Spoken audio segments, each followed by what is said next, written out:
Being ushered on.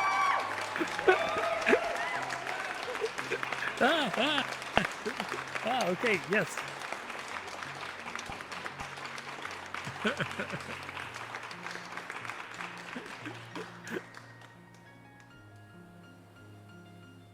Oh my gosh.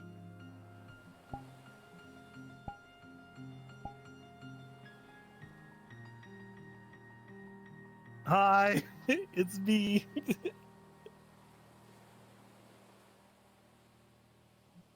Thank you for having me. Hello to you too. It's crazy. Beautiful set, by the way.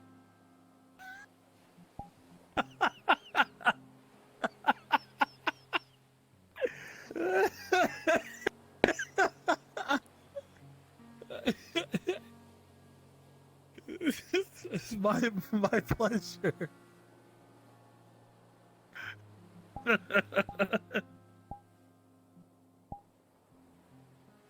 I'm glad you like it. It's super nice. We'll get you some better lighting in here soon. It'll be even brighter for your next guest. So I'm kind of warm. I'm thinking like a nice yellow. Yeah.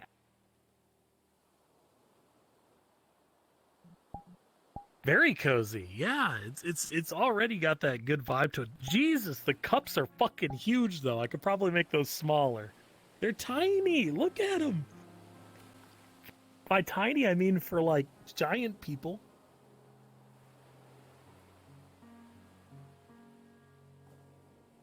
You need a big mug for your coffee? True facts. Actually a coffee fiend.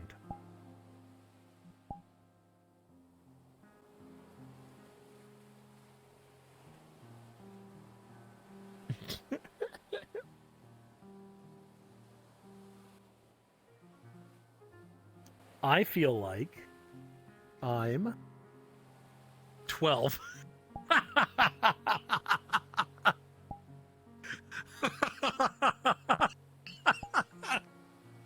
Yeah, that's me every day. That's every day. That's shitty. I frequently ask people like, what could I be if not 12? It's the nature of the beast. You just got to embrace it.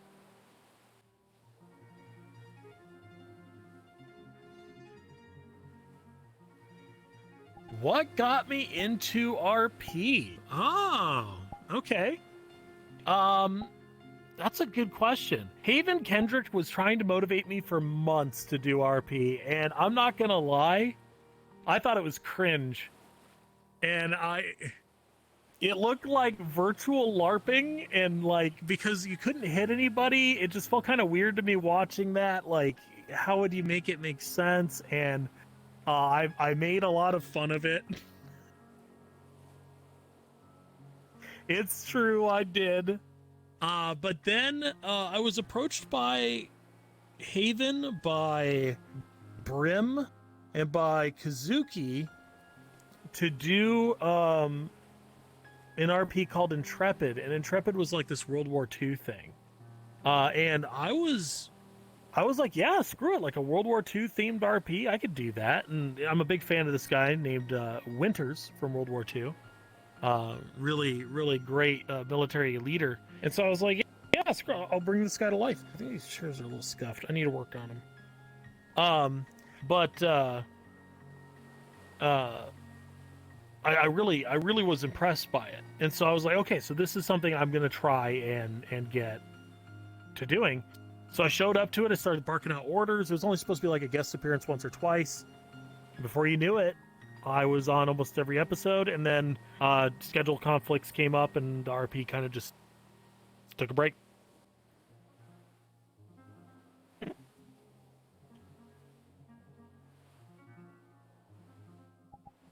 All right, let me see. And what was it about that which hooked you? Honestly, it was seeing everything happening. I was kind of like, it was actually pretty easy to get immersed into it. So when I do like my voice acting stuff, which is another thing Haven got me into, I was like, I was very careful to imagine myself in the situations. I have a very vivid imagination. And so by throwing myself into it, I could feel immersed. And when I was immersed, I was like, wow, this is actually really cool. And barking out orders and having people get into the characters was really neat. What really hooked me was actually Callous Rose Season 2. And it's not because of the proprietor. It's not because of the developers or the maps. It's because of the cast. As soon as I started walking around it and I interacted with the other cast members and saw that we all had stories and stuff we were weaving together, that was what finally hooked me into RP, like for good.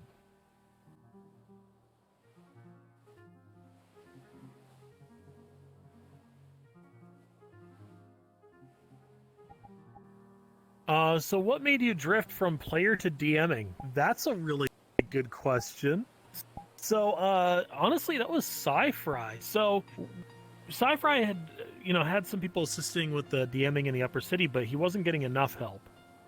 And I was running Storyweave stuff by him for Ian, who was an antagonist for Season 2. It was his job. He was meant to be someone to disrupt the balance, cause issues. It's important that people understand, like, antagonists aren't inherently evil. It's just their views are in opposition to whatever the main theme is. And that is what Ian basically is.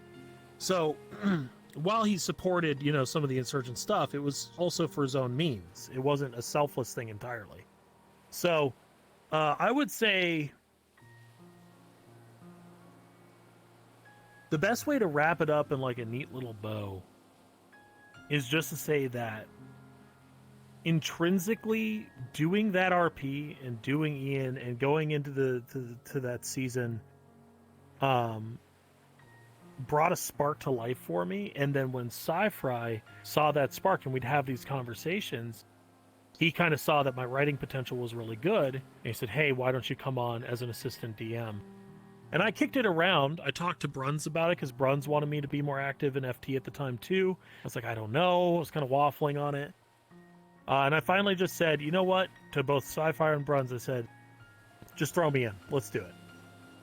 And so I came on as a DM for FT, and I came on as an assistant DM for Callous Row.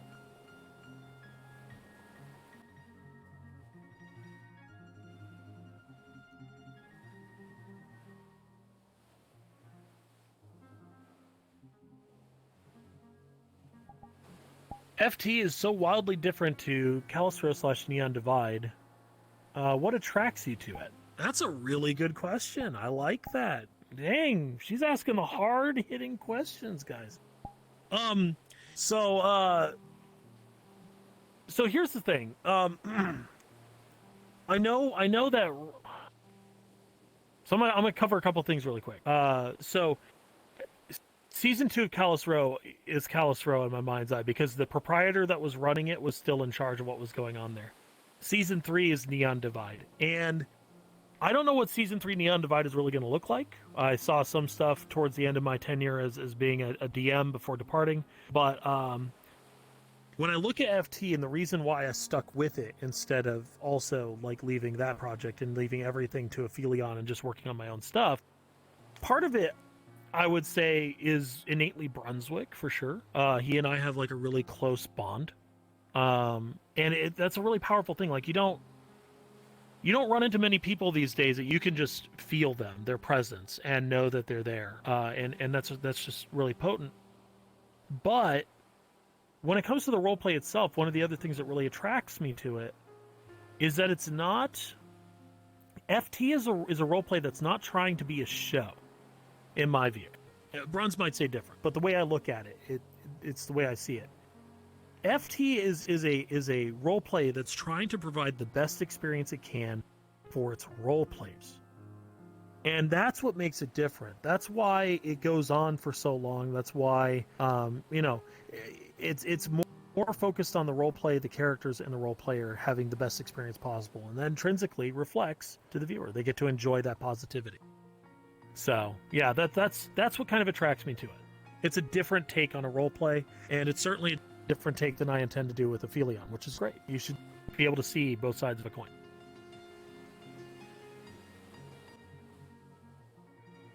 Someone in the chat says you should have a laugh track, I think. We'll get you a laugh track.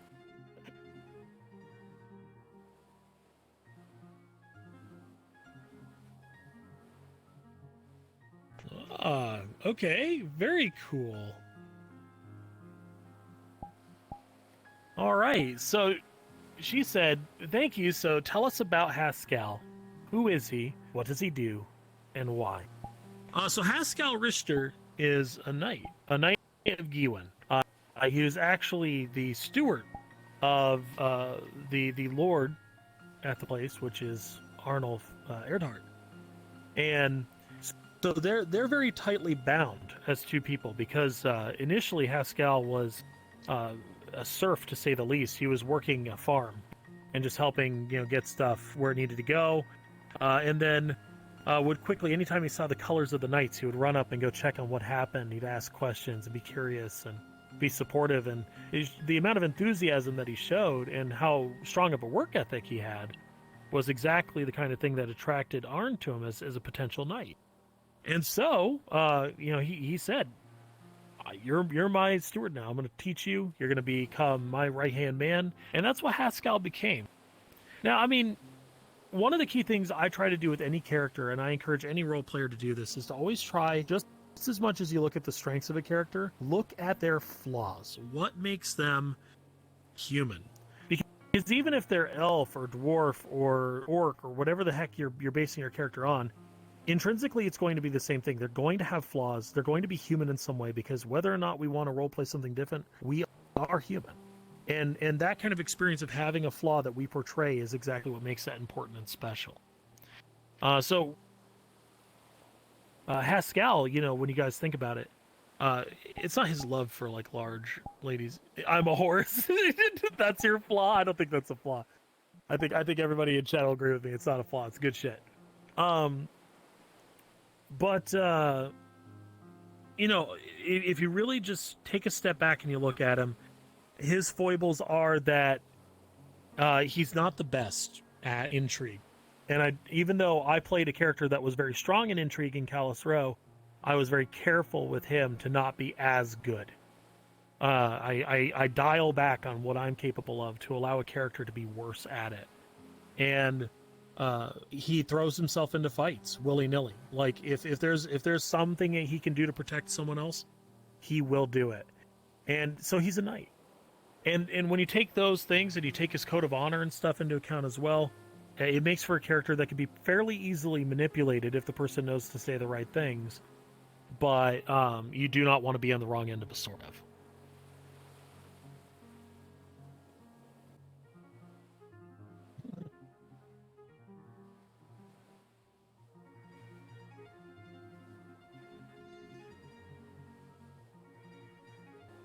Okay. Is there a character type you would say you find hardest to play? Yeah. I think the hardest thing to play would probably be something that's pure evil. That's the first thing off the bat, because it doesn't make sense. That was kind of a problem I had with a lot of Callous Row Season 2, was there was a lot of characters wandering around that were just pure evil. You never saw a good take on them. And it wasn't the faults of the regular DM, it was mostly the proprietor. But I didn't agree with the way that they were written, and I didn't agree with their presentation, because it kind of seemed a little bit sloppy and knee-jerk and not very thought out. But if I put aside that for a second, just the pure evil concept, and I look at something that actually has more grounding for a character, I think the hardest thing for me to be able to play would likely be something like...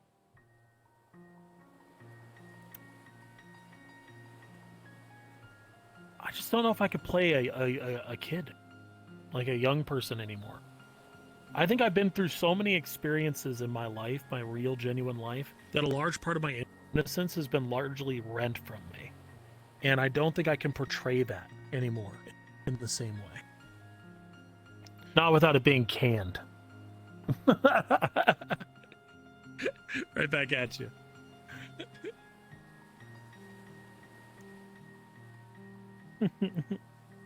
Yeah, I would say that's that.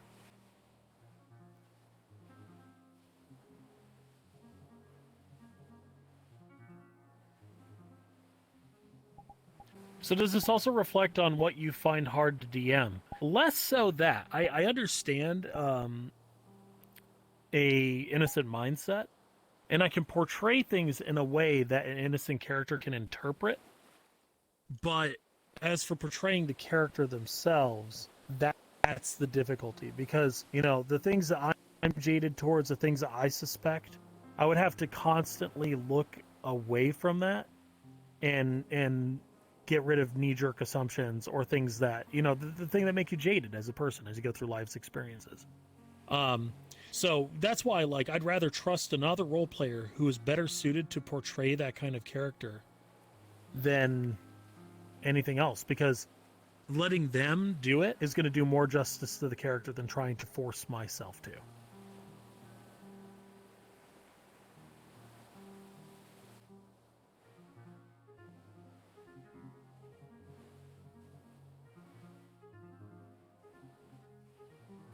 Okay, so have you much experience with pen and paper RPGs? Really, really good question. So actually, really funny story.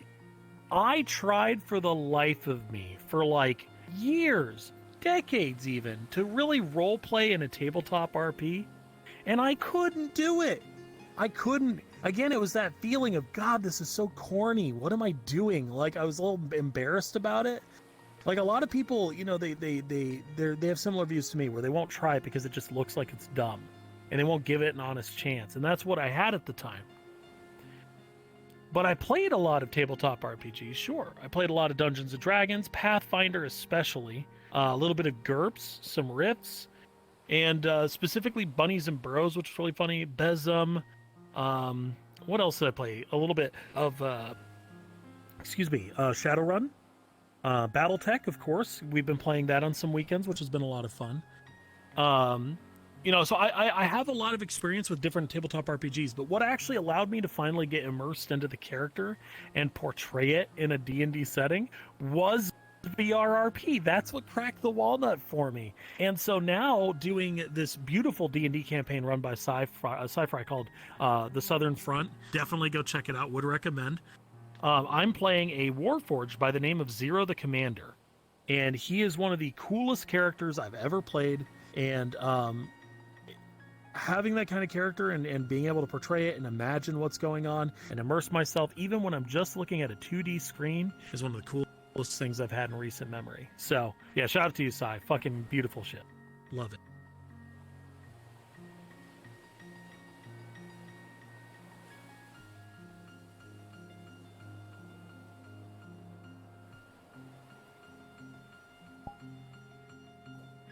Well, she writes, to answer one of you guys' questions, I did actually play the 40K one that was, I think it's Dark Imperium, which was about Inquisition.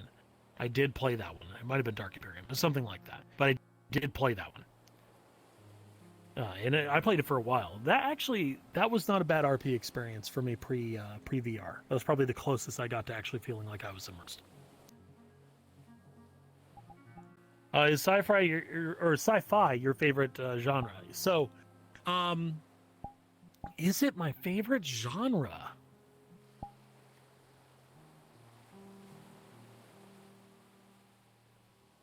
You know, it's up there. I don't know if it's a favorite. The difficulty with my favorites is it's like music for me. So I have very eclectic tastes. I might like this set of rap music from this individual, but then I'm also listening to like Beethoven on some days, or my favorite classical music artist, who's Roberto Cacciapaglia. Love him to death. Beautiful musician. It depends on the mood. But if I were to just try and like look at it across a gradient scale, and if I take cyberpunk and throw it into sci-fi, because it basically is, yeah, I would say sci-fi is probably my favorite. But it's narrowly followed by fantasy, very narrowly. It's right on the tail. Like if you dissected cyberpunk from sci-fi, they would fall below fantasy.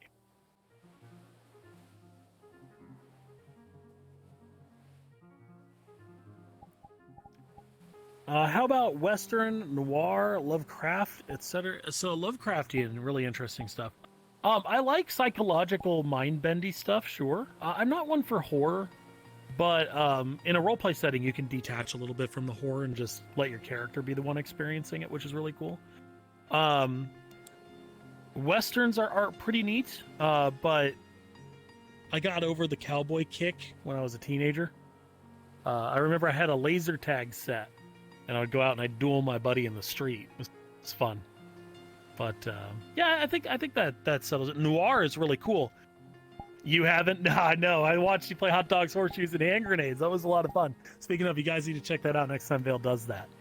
But I think Noir, interestingly enough, if you were to take every interaction that Ian had that wasn't a quick reaction force thing in Callous Row, and you were to make it black and white, I don't think it would be that far removed from a noir setting outside of the sci-fi genre. Because there's a lot of subtlety, a lot of games being played that were mostly words to elicit a leverage on other people. And especially the stuff between particularly Locke, Shinohara, Vice's character Blaine, and Ian. Those ones in particular would have the most feel close to that. Very interesting, very fun stuff. But I do like Corpse. Corpse are so cool. Like, Megacorps are awesome. The idea of this, like, horrible giant entity that might as well be a deity itself, it's awesome to me. I love that. It's great power scaling.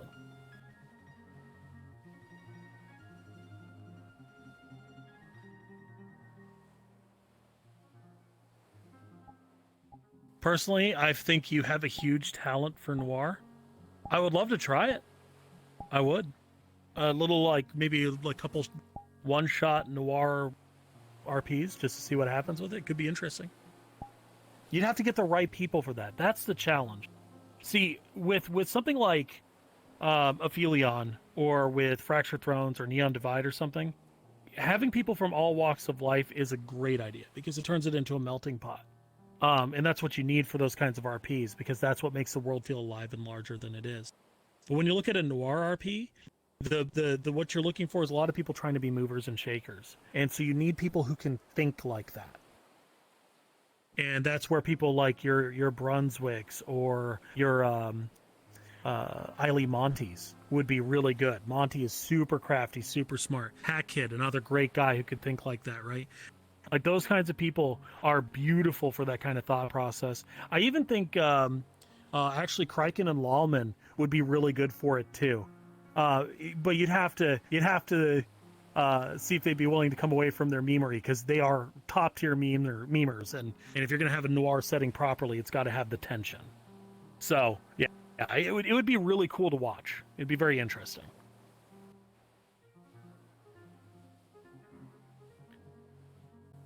A Call of Cthulhu VR RP. So Tanzan, just so you know, there's one being made by Foot Knight that you're going to be really interested in. Okay, so let's talk about your channel. Uh-oh.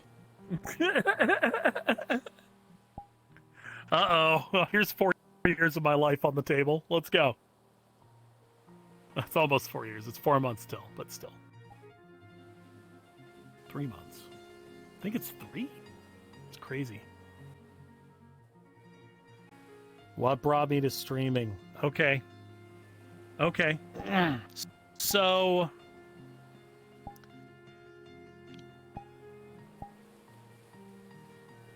there's a lot of history there. So initially I tried doing a little bit of stuff on Twitch way back in the day, but I wasn't expecting anything. I was just kind of like streaming it to stream it, which honestly is not a bad mindset. If you know the right people, that's actually one of the healthiest ways to kick off your stream. Like, it really is, because you're not Vale. But yeah, like Vale 100%, she's just streaming to enjoy streaming. It's really healthy. It's a positive experience. The viewers can see the intention, and it's just really good. And that's okay. And going and doing, you know, I think I was doing like Call of Duty World at War games with mods and stuff. I was joining servers and like shooting up a bunch of zombies and things like that. It was really fun. But then coming away from that, I wanted to try and get away a little bit from content creation, because I did like a bunch of stuff with the YouTube. It's called Kids in a Sad Box, and I had a guy partner up with me for that YouTube. His name was Roach, and not the Roach that you all know, different Roach entirely. But this individual basically said that he would work on the channel with me. And Vale knows how much I take teamwork very seriously. Like I'm very much for the, hey, let's be a team type deal. And even with me asking other people to do stuff, generally I take on too much of the load anyway. It's, yeah, exactly. So when I was doing this Kids in a Sandbox thing, it was doing a game called Viscera Cleanup Detail, which if you haven't played that, you need to. Very, very, very fun. It's a great time burner, and it's super ludicrous and funny. The channel wasn't growing fast, but it was starting to gain people. I think by the time I switched what my channel was supposed to be about, I mean, it was at like 2,000 subs on its own, and all I did was chop up VODs and then just throw them up there. And I wasn't streaming these. It was just like large recordings, batch recordings. Well, the guy that I was doing the channel with, he basically turned to me one day, and I'd asked him to upload some stuff to the channel so it wasn't just me. And he said, yeah, I think I'm only going to do that once the channel is famous. Like, I don't see myself contributing to it until it's big. And I was like, what the hell, dude? Like, that was so he, ironically, he was the one who was running the Warhammer 40K tabletop RPG I was talking about a few moments ago. And I cut contact with him after that. I don't deal with people who do one-way streets. And it's a really userish thing to say. Like, I appreciate your honesty, but fuck off. So I went ahead and I just took a break from content creation because I was like, if this is the kind of dog-eat-dog attitude people are going to have, especially people who should be my friend, like this is kind of rough for me. Well, then came VR chat, and I was going through like a really, really rough patch, super duper rough patch. I was probably one of the gravest depressions of my life. And I was trying to find a way for me to have a career after the Army. And I found something really cool. It was helping veterans. There's this program called Vet Corps. And basically the whole idea of the program is they put a Vet Corps ambassador at each of the college campuses, and this person is supposed to help veterans navigate college life.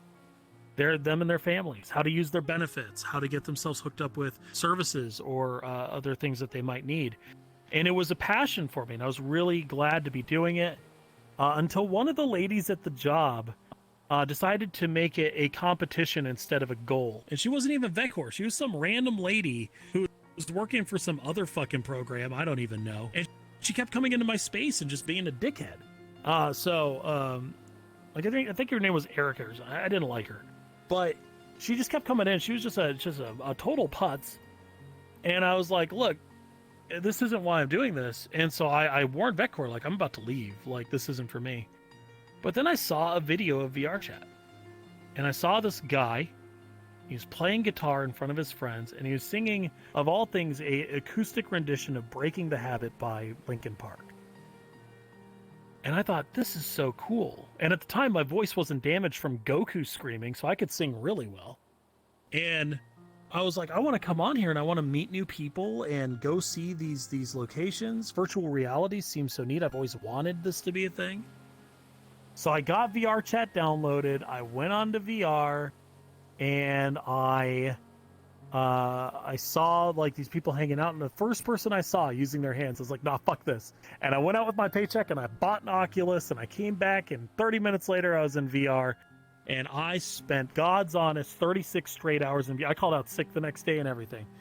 36 hours straight in VR, and I was doing dance parties, meeting people. It was incredible.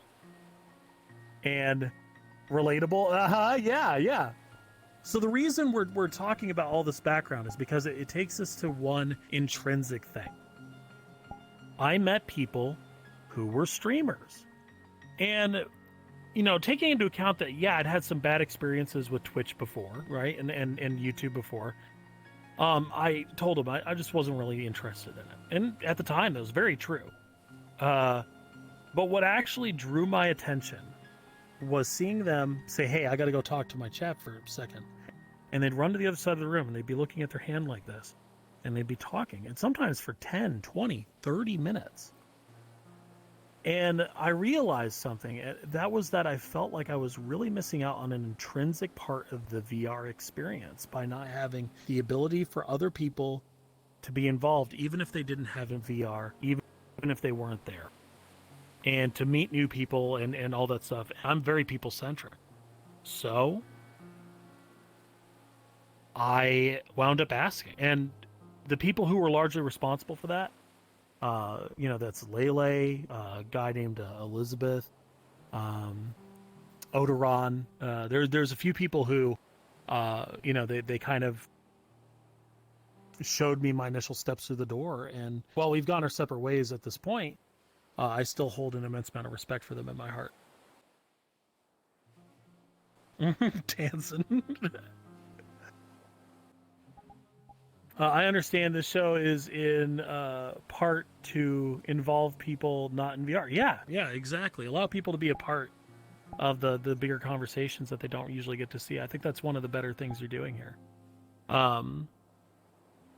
Yeah, so that's what got me into it. And I'll tell you, while you write this, the thing that really blew my mind was I just threw up a test stream because there's a guy named Nodnarv who was like, hey, when are you going to stream? When are you going to stream? When are you going to stream? I was like, fine, I'll consider it. I set up a test stream, and all I did was throw on OBS some like moving pixel background, and then like 20 people fucking showed up, and nothing was happening. And I was like, what is this? Like, and it was weird for me, and I was like, okay, yeah, we'll do it soon, and that's how it all started. So, no, this wasn't Team Hope. Team Hope came after. Team Hope.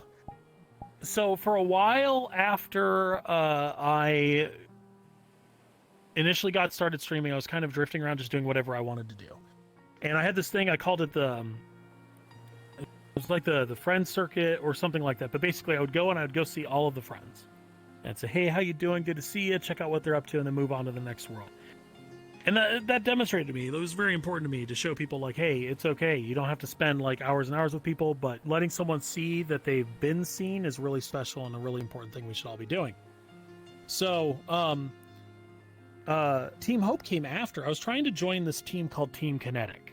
I was really interested in joining them. I had, Forcible was someone I grew pretty fond of. Venerak was someone I met very early on. And I introduced him to a bunch of people, and he took off dancing with Force. And then I met Jakey, and apparently Jakey was really inspired by watching videos of me, which was weird. And so all these people were partners. And one of the things I'll tell all of you, if you're interested in getting into streaming, the partnership checkmark is going to hold over your head like an asshole. But the thing is, after you have it, it's kind of like a nice little perk, but it doesn't define you still. So it doesn't matter what I tell you, you're still going to be the same way. You're still going to, if you go down the road and you want it, you're going to want it. But let me tell you that I've definitely learned that the partnership checkmark doesn't say that anyone's great. All it says is that they met Twitch's standards. And so with Team Kinetic, they're all great friends of mine. I love them. They're good people. But I got tired of chasing this proverbial dragon of, how much do I have to prove that I'm your friend before you let me just be, by name, a part of your family? It was a weird testing thing. It's their method. I'm not judging them for it, but it wasn't for me. Then at TwitchCon that year, I was hanging out with Winners, and Winners is a super sweet guy. He'd been helping out Kinetic 2 for a while. And he tells me, hey, Odom's starting a team. It's called Team Hope. Do you want in? I was like, well, who's on it? Bunch of names I don't know. And I was like, well, I can meet them. So the first one I met was Happy Stewart. And it turned out Happy was actually someone who was like, he liked to watch me a lot back in the day. Yeah, Top Hat Boy. And so him meeting me in person was surreal for him, which is weird for me because I don't understand that. It's me. I'm I say lewd shit sometimes. I'm tubby and I like to eat food. I don't think that's really that impressive. But still, he said these really sweet things. And after I met the rest of the people on the team, I was like, you know what? Yeah, all right. So I joined Team Hope, and I'll stay on that for however long it's a thing. Like, we're doing a gift exchange for Secret Santa stuff. So, yeah, that should be fun. I love them, though. They're great people.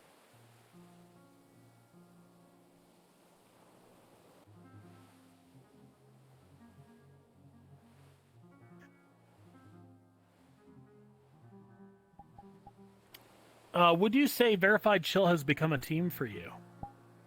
So there was another Discord called Low Res Thanos that was made during my partner push by a guy named Akatosh. Like him, decent enough fella. made a Discord. I was like, yeah, if you want to make a friend Discord, just go ahead and do it. He made it, and then we all hang out in there. The reason I stopped hanging out in there was because they kept inviting in people I didn't know.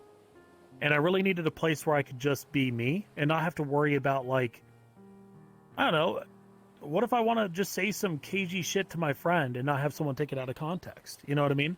So, yeah, Verified Chill was made after that. There's a little bit of storminess that surrounded it, just because, like, anytime you make waves and changes, humankind has never been fond of that. But, you know, I just started to make sure that everybody that was brought into the Discord was expressly invited by me, and that it would forever be a place that I could speak openly and not have to worry about someone being a dickhead. So, yeah, I would say it's at least a home. If you were to represent it in any way, I'd call it a home. And it's not just for me, it's for other people too. So, that's what I want it to be. Like, I think making it a Twitch team is not actually a bad idea, and I could do that.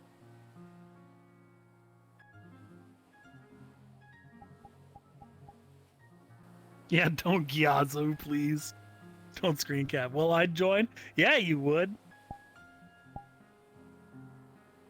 I'd let you be second. Sinosu gets first.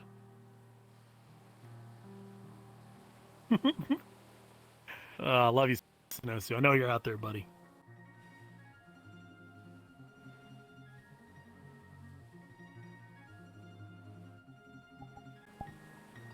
Do you have anything you wish you could stream? Township Tale. That'd be pretty freaking poggers.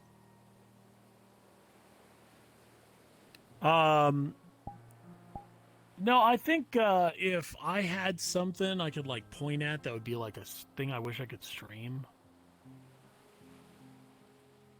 I think Star Citizen just needs to fucking launch already. I think that would be great. I have such a mind for military tactics. I'd like to go with a drop ship and land on a station with like 10 dudes and lead a squad in, clearing room by room by room with mag boots. I think that'd be so freaking cool. You know, making a VRRP of Aphelion would honestly, like, I hate to say it, if Star Citizen came out tomorrow, Aphelion would probably take a few weeks break. That's not happening anytime soon. Because I would be immersed in there trying to do really cool Megacorp stuff in that setting. But yeah, I think that's it. The other thing I'd like is for MechWarrior to be VR compatible. And if that finally happens and is stable, I would love to stream that.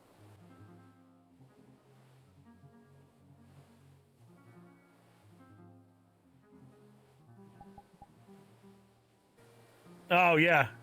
Yeah. Yeah. So, it's what Vale's saying is it still makes her laugh that Aphelion will likely be out before Star Citizen. Oh, I hope not. Oh my god. Well, maybe a book at least. That'd be kind of cool. If I could get a book cranked out before Star Citizen comes out, I deserve a fucking medal. That'd be so cool. There you go. Yeah, you just pin that on me. I'll be happy. Let's go right now. I'll take it. What? You take it away from me? Ah, dang. I'm ready. You gonna put it on my forehead? I'm ready. Here we go. This is it. All right, cool. Perfect. It's exactly where I wanted it. All right, guys, it happened. Got my medal.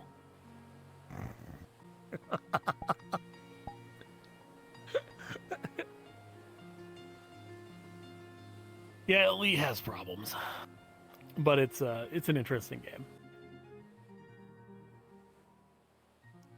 I do for Aphelion, yeah. So my intentions with Aphelion is very carefully prescribed. So I'm making this public knowledge right now, so everybody can be aware of what's going on.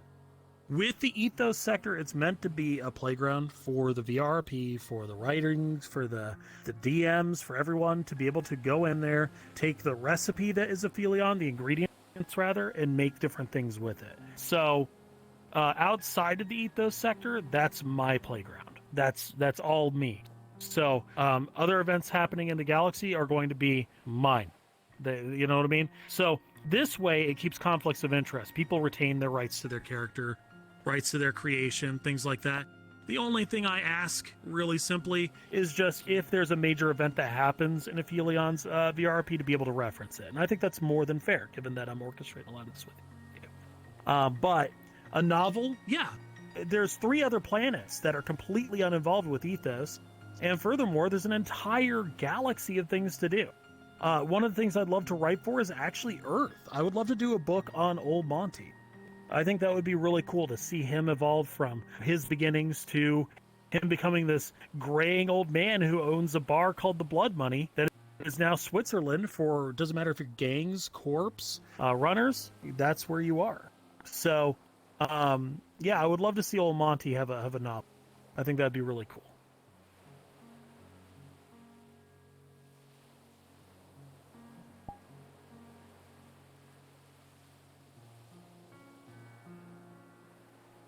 At this rate, George R.R. Martin is going to finish his books before Star Citizen is out? Oh no, dude. They call him the iceberg for a reason. Oh. Oh, that's good. I love that.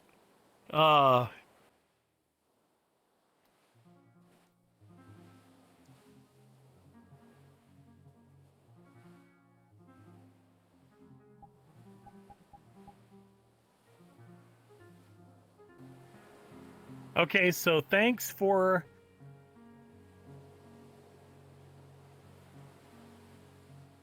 Is it... It's not accepting. For in...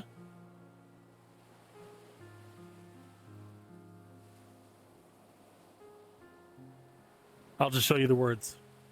So this one right here. This one. What's that one? Answering. Okay. The deep stuff. And this one? Let's get light. Okay, cool. Yeah. I'm tracking. Hashtag mute problems. I get it.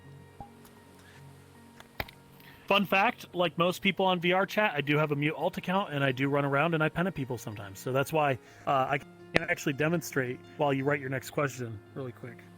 We both have horse girl avatars. Here's mine. And I can actually, it's a cool skill of mine, I learned from doing it. I can.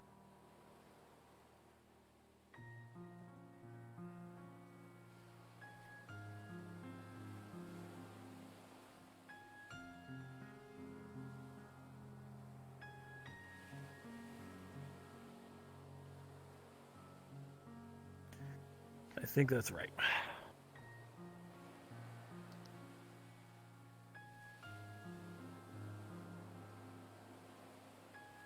So it's a little tricky. I'm not in practice. I haven't been on the alt account in a while, but I understand Vale's struggles with it for sure. Yeah. No, do I want to face it that way a little? Yeah, there we go.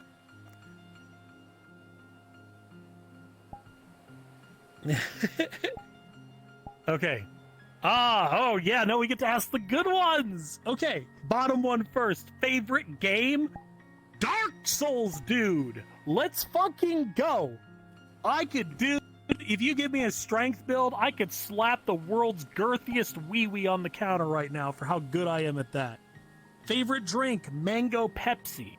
Real talk, go out, get yourself one right now. You will be blown away because it tastes like it should have always been that way. The mango is indiscernible from the Pepsi. It tastes like one uniform drink. It is beautiful. And my favorite food? All right, look. For convenience, it's lasagna. It's really easy to eat a lasagna. I love that. It's so nice. It's meat cake. Yeah, there she goes. Meat cake. She knows what's up. And outside of that, I think it's probably, honestly, sushi. Like if I really had to pick one thing I could eat for the rest of my life, sushi would probably be that thing.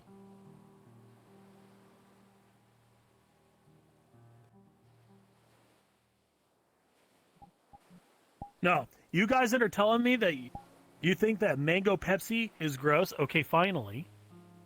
You're wrong. You're wrong. Go try it. You're going to get blown away. All right. Sorry, I have to fight for Mango Pepsi. There's no way.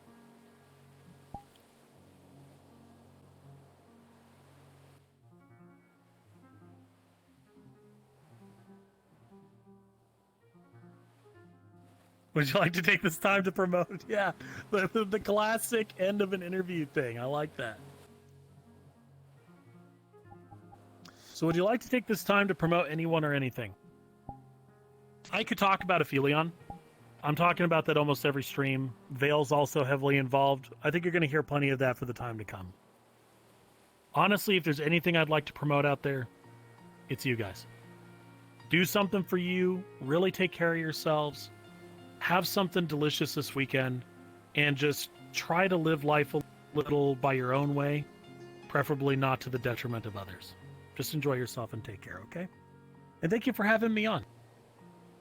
It's super good. Your first talk show.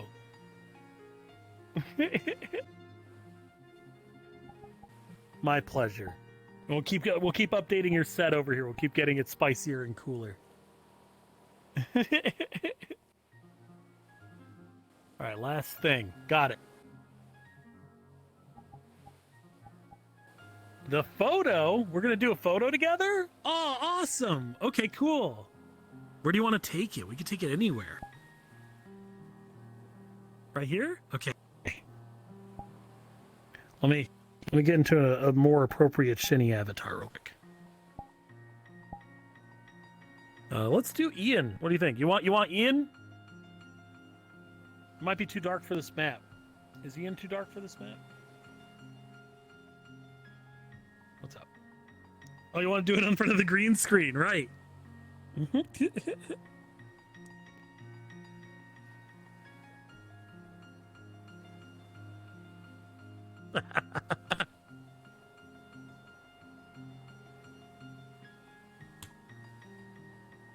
Ignore my crooked thumb.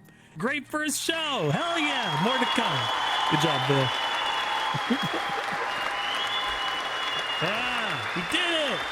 Hooray. Awesome. All right, let me leave you to your peeps. I'll be right out there. Okay, bye-bye.